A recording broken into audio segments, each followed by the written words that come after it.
Welcome to steno with Paras. Dictation start होगी 5 second बाद।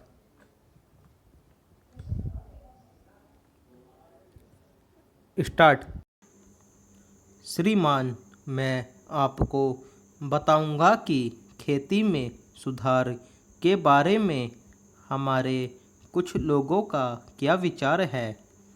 हमने विभिन्न दृष्टिकोणों से अलग अलग विचार किया है, विशेष रूप से सबसे ऊंची सीमा बांधने तथा सहकार के प्रश्न पर, किंतु हम अनुभव करने लग गए हैं कि दोनों का आपस में गहरा संबंध है।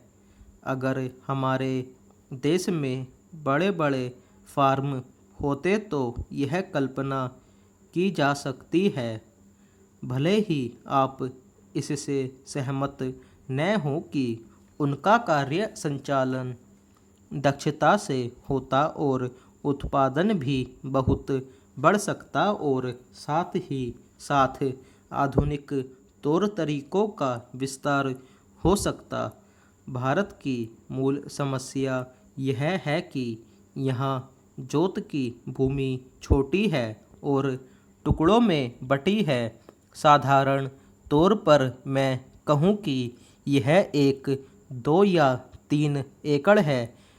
इतनी छोटी जोत की भूमियों से हमारे किसान केवल अपना काम भर चला सकते हैं, लेकिन आधुनिक तौर तरीकों को अपनाने में बहुत कम प्रगति करेंगे।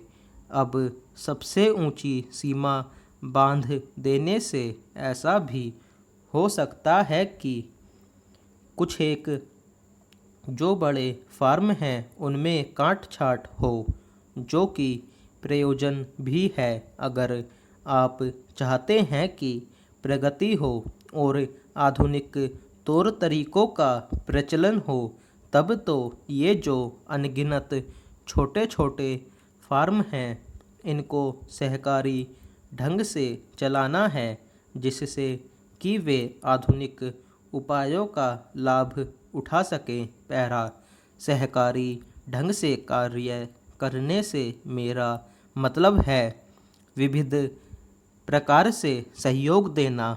हम सोचते हैं कि पहला कदम सहकार होना चाहिए और ऋण के अलावा अन्य कई प्रकार से भी सहायता की जा सकती है, जैसे वस्तुओं को खरीदना और बेचना, बीज, खाद तथा इसी प्रकार की वस्तुओं को दिलाना।